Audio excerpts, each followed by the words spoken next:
Sailaja Kasturi YouTube videos. 10th biology first chapter nutrition. Nutrition అంటే పోషణ. పోషణ అంటే ఏంటి అంటే మనం అక్వైరింగ్ ఫుడ్ అంటే ఆహారాన్ని సంపాదించుకునే విధానం. ఫుడ్ హ్యాబిట్స్ అంటే ఆహారపు అలవాట్లు.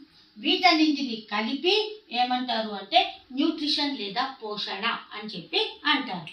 ఈ న్యూట్రిషన్ని 2 టైప్స్గా డివైడ్ చేయడం జరిగింది. ఒకటి ఆటోట్రోఫిక్ న్యూట్రిషన్, ఇంకోటి హెటరోట్రోఫిక్ న్యూట్రిషన్. ఆటోట్రోఫిక్ న్యూట్రిషన్ అంటే they can't depend other animals. అవి వేరే యానిమల్స్ మీద డిపెండ్ అవ్వవు, వేరే ఆర్గానిజమ్స్ మీద డిపెండ్ అవ్వవు. అవి ఓన్గా ఫుడ్ని తయారు చేసుకుంటాయి. అలాంటి న్యూట్రిషన్ ఏమంటారు అంటే ఆటోట్రోఫిక్ న్యూట్రిషన్ అని చెప్పి అంటారు. హెటరోట్రోఫిక్ న్యూట్రిషన్ అంటే దే కాంట్ ప్రిపేర్ ఓన్. అవి ఓన్గా ఫుడ్ని ప్రిపేర్ చేసుకోలేవు. అవి ఫుడ్ కోసం అదర్ ఆర్గానిజమ్స్ మీద డిపెండ్ అయి ఉంటాయి. అలాంటి న్యూట్రిషన్ ఏమంటారు అంటే హెటరోట్రోఫిక్ న్యూట్రిషన్ అని చెప్పేసి అంటూ ఉంటారు. అక్వైరింగ్ ఫుడ్ అనేది ఆర్గానిజమ్స్ నుంచి ఆర్గానిజంకి డిఫరెంట్గా ఉంటాయి. The mode of acquiring food is different between organism to organism. Even unicellular organisms అంటే ఏకకణ జీవులైన అమీబా నుంచి మల్టీ సెల్యులర్ బహుకణ జీవులు, అక్కడి నుంచి well developed animals. But well developed animals అంటే నథింగ్ బట్ హ్యూమన్ బీయింగ్స్ యొక్క ఫుడ్ హ్యాబిట్స్. ఇవన్నీ కూడా ఫుడ్ హ్యాబిట్స్ ఒక ఆర్గానిజమ్స్ నుంచి ఇంకొక ఆర్గానిజమ్స్కి డిఫరెంట్గా ఉంటాయి. ఫస్ట్ ఆఫ్ ఆల్ మనం ఆటోట్రోఫిక్ న్యూట్రిషన్ గురించి చూద్దాం. ఈ ఆటోట్రోఫిక్ న్యూట్రిషన్ని చేసేవి మెయిన్గా ఏంటి అంటే ప్లాంట్స్. మనకు తెలిసినవి ప్లాంట్స్. ఇక్కడ ప్లాంట్స్ అనేవి వాటి ఓన్గానే ఫుడ్ని ప్రిపేర్ చేసుకుంటాయి. అవి ఫుడ్ కోసం వేరే ఆర్గానిజమ్స్ మీద డిపెండ్ అయి ఉండవు. సో ఇలాంటి న్యూట్రిషన్నే మనం ఆటోట్రోఫిక్ న్యూట్రిషన్ అని చెప్పి అంటూ ఉంటాం. మరి హెటరోట్రోఫిక్ న్యూట్రిషన్ అంటే ఏంటి? ఇవి సెల్ఫ్గా ఫుడ్ని ప్రిపేర్ చేసుకోలేవు. ఇవి ఫుడ్ని ప్రిపేర్ చేసుకోవడానికి అదర్ యానిమల్స్ మీద, అదర్ లివింగ్ ఆర్గానిజమ్స్ మీద డిపెండ్ అయి ఉంటాయి. అలాంటి న్యూట్రిషన్ ఏమంటారు అంటే హెటరోట్రోఫిక్ న్యూట్రిషన్ అని చెప్పేసి అంటూ ఉంటారు. మరి ఈ heterotrophic nutrition again divided into 3 types. ఈ హెటరోట్రోఫిక్ న్యూట్రిషన్ అనేది మళ్ళీ 3 టైప్స్గా డివైడ్ చేయటం జరిగింది. ఫస్ట్ వన్ ఏంటి అంటే పారాసైటిక్ న్యూట్రిషన్. పారాసైటిక్ న్యూట్రిషన్ అంటే ఇది ఏదైనా ఒక హోస్ట్ని వెతుక్కొని ఆ హోస్ట్ మీద డిపెండ్ అయ్యి దాని నుంచి ఫుడ్ని అబ్జార్బ్ చేసుకొని వాటి యొక్క లైఫ్ని లీడ్ చేస్తూ ఉంటాయి. అలాంటి న్యూట్రిషన్ ఏమంటారు అంటే పారాసైటిక్ న్యూట్రిషన్ అని చెప్పేసి అంటూ ఉంటారు. ఒక్కొక్కసారి ఈ పారాసైటిక్ న్యూట్రిషన్లో డిపెండ్ అయిన పారాసైట్ ఏం చేస్తుంది అంటే ఆ హోస్ట్ ఆర్గానిజమ్స్ని ఒక్కొక్కసారి కిల్ చేయటం కూడా జరుగుతూ ఉంటుంది. ఇక ఈ పారాసైటిక్ న్యూట్రిషన్కి ఎగ్జాంపుల్స్ ఏంటి అంటే లీచెస్ అంటే జలగలు, లైస్ అంటే పేలు, ఇలాంటివన్నీ కూడా ఈ పారాసైటిక్ న్యూట్రిషన్ కిందకు వస్తూ ఉంటాయి. ఈ పారాసైటిక్ న్యూట్రిషన్లో మనకి స్పెషల్గా ఒక ప్లాంట్ వస్తుంది. అదేంటి అంటే డోడర్ ప్లాంట్. ఈ డోడర్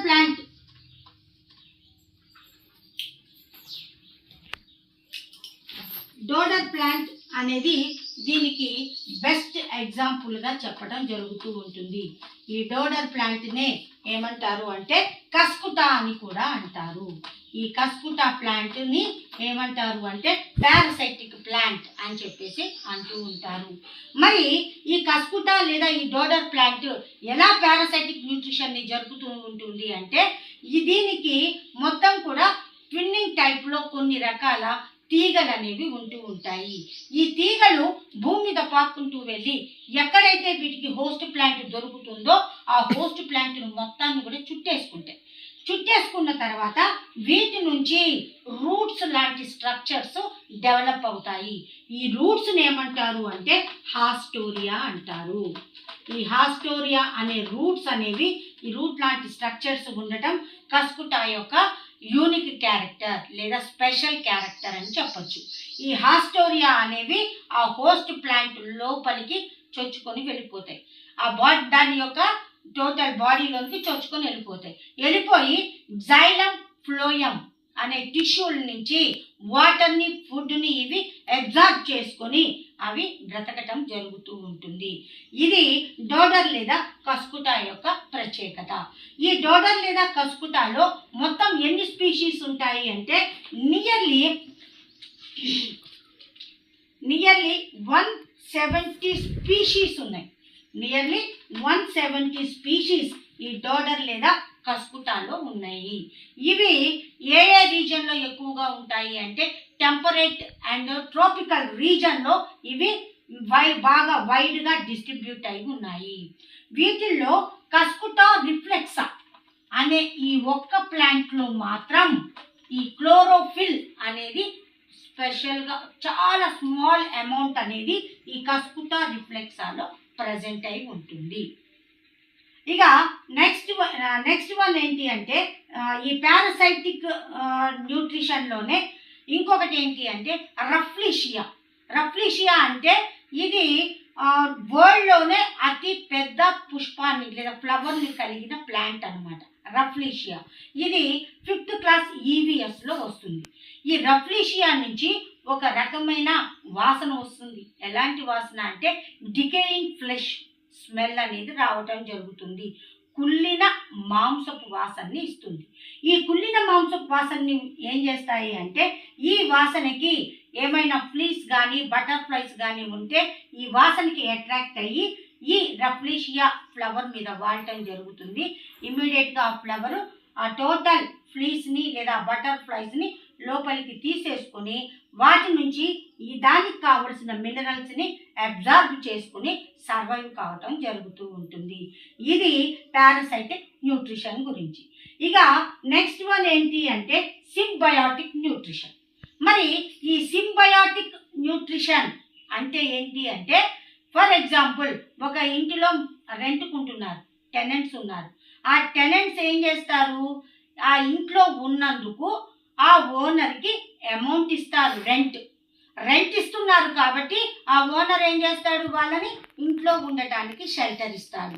ఇట్లా మ్యూచువల్ అండర్స్టాండింగ్తో జరిపే న్యూట్రిషన్నే ఏమంటారు అంటే సింబయాటిక్ న్యూట్రిషన్ అని చెప్పేసి అంటూ ఉంటారు. దీనికి బెస్ట్ ఎగ్జాంపుల్ ఏంటి అంటే లెగ్యుమినేసి ప్లాంట్స్. లెగ్యుమినేసి స్పీషీస్లో ఏమొస్తాయంటే మనకి బాగా తెలిసిందే ఏంటి అంటే వేరుశనగ మొక్క. ఈ వేరుశనగ మొక్క యొక్క రూట్స్ని ఒక్కసారి తీసి చూడండి. ఏమవుతుంది అంటే ఈ రూట్స్ మీద చిన్న చిన్న నాట్స్ అనేవి కనబడుతూ ఉంటాయి. ఈ చిన్న ఈ నాట్స్లో ఏముంటుంది అంటే బ్యాక్టీరియా ఉంటుంది. ఏ బ్యాక్టీరియా ఉంటుంది అంటే రైజోబియం అనే బ్యాక్టీరియా ఈ నాట్స్లో అది ఉంటూ ఉంటుంది. అంటే ఏంటి, ఇక్కడ వేరుశనగ ప్లాంట్ అనేది వేటికి షెల్టర్ ఇస్తుంది, ఈ రైజోబియం అనే బ్యాక్టీరియాకి షెల్టర్ ఇస్తుంది.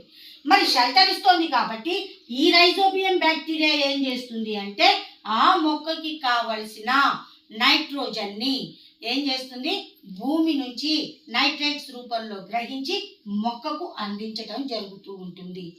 ఇలాంటి న్యూట్రిషన్ ఏమంటారు అంటే సింబయాటిక్ న్యూట్రిషన్ అని చెప్పేసి అంటూ ఉంటారు.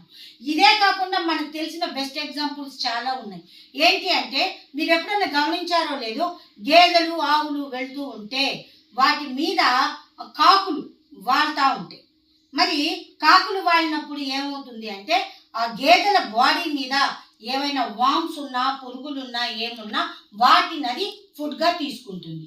ఫలితంగా గేదెకి ఏమవుతుంది, దాని బాడీ మొత్తం కూడా క్లీన్ అవుతుంది. ఇది కూడా one type of symbiotic relationship అని చెప్పడం జరుగుతూ ఉంటుంది. ఇంకొకటి ఏంటి అంటే ముసళ్ళు, crocodiles.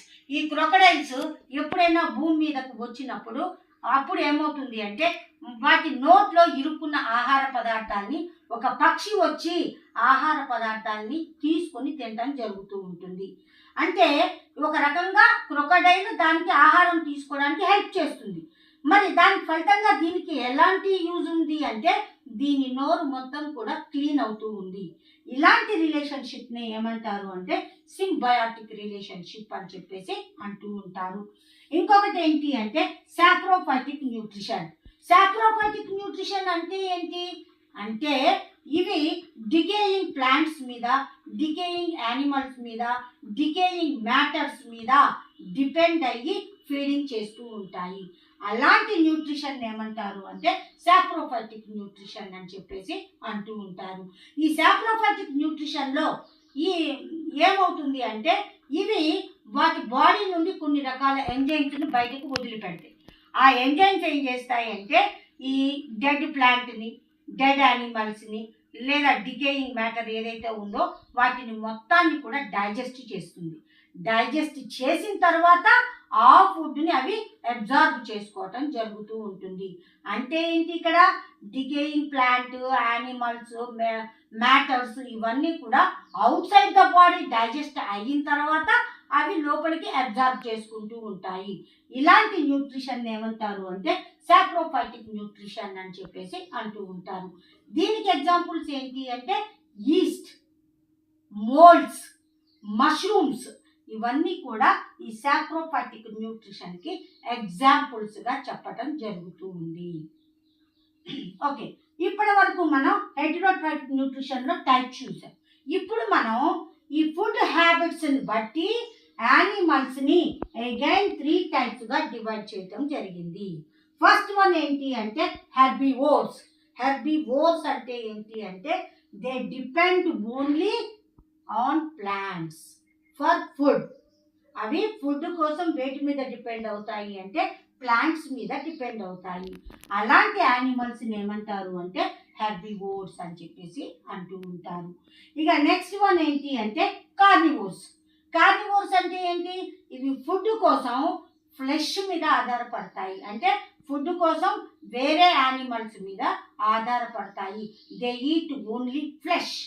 That type of animals are called carnivores. ఇక నెక్స్ట్ వన్ ఏంటి అంటే omnivores. They depend on plants and also other animals for food. Food కోసం అవి అటు ప్లాంట్స్ మీద ఆధారపడతాయి, ఇటు వేరే యానిమల్స్ మీద కూడా ఆధారపడతాయి. అంటే అవి ప్లాంట్స్ను తింటాయి, ఇటు యానిమల్స్ను తింటాయి. అలాంటి యానిమల్స్ని ఏమంటారు అంటే ఆమ్నివోర్స్ అంటారు. ఇక్కడ ఒక బేసిక్ పాయింట్ ఆలోచించండి. ఏంటి అంటే హెర్బివోర్స్ మీద కార్నివోర్స్ ఆధారపడుతున్నాయి. తర్వాత ఆమ్నివోర్స్ అనేది ప్లాంట్స్ మీద ఆధారపడుతున్నాయి, అదర్ యానిమల్స్ మీద కూడా ఆధారపడుతున్నాయి. అంటే టోటల్గా ఈ మూడిటికి బేస్ ఏంటి అంటే ప్లాంట్స్ అనేవే బేస్. కాబట్టి వరల్డ్లో ఉన్న అన్ని యానిమల్స్కి ఫుడ్కి బేస్ ఏంటి అంటే ఈ ప్లాంట్స్ అనే చెప్తారు. కాబట్టి ఈ ప్లాంట్స్ని ఏమంటారు అంటే యూనివర్సల్ ఫుడ్ ప్రొవైడర్స్ అని చెప్పేసి అంటూ ఉంటారు. అది కానీ